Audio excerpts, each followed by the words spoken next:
Sindh TV news 7 पारां मज़लूम नियाणियुनि सां साथ जे वचन जे सिरे हेठि अॼु क़ौमी ईद मल्हाई पई वञे। खिपरो सक़ाफ़ती रंगनि सां रंगिजी वियो आहे। मुख़्तलिफ़ मकतब फ़िक्र जे माण्हुनि पारां शहीद चौक खिपरो ते रखियल आजियाणे कैम्प में शिरकत कई आहे। इन हवाले सां मुख़्तलिफ़ मकतब फ़िक्र जे माण्हुनि सिंध टीवी न्यूज़ सां ॻाल्हाईंदे चयो त असल में राजा हूँ इहो जेको असांजो हर साल जेको त्योहार थिए थो उहो उन ते मुख़्तलिफ़ स्लोगन ॾिना वञनि था।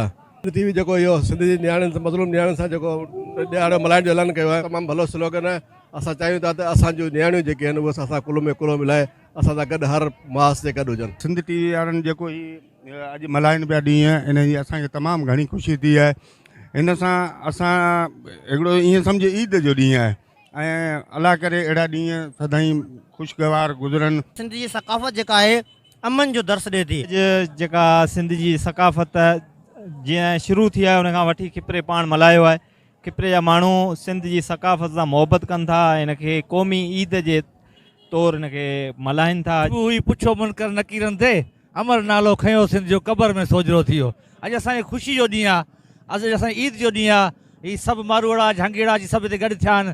सभिनी मकतब फ़िक्र जे माण्हुनि खे दिल्ली वाधायूं था ॾियां जो की ॾींहं जे मौक़े ते ख़ासि करे सिंध टीवी वारनि खे जस लहनि, सदा ख़ुशि हुजनि, सिंध आबाद रहे। झोल जली जंहिं वक़्तु भेटाई, वो झोल जली जंहिं वक़्तु भेटाई, किरंदा कंद हज़ार ओ यार, किरंदा कंद हज़ार, सिंधड़ीअ ते सिर केरु न ॾींदो, सहंदो केरु मया।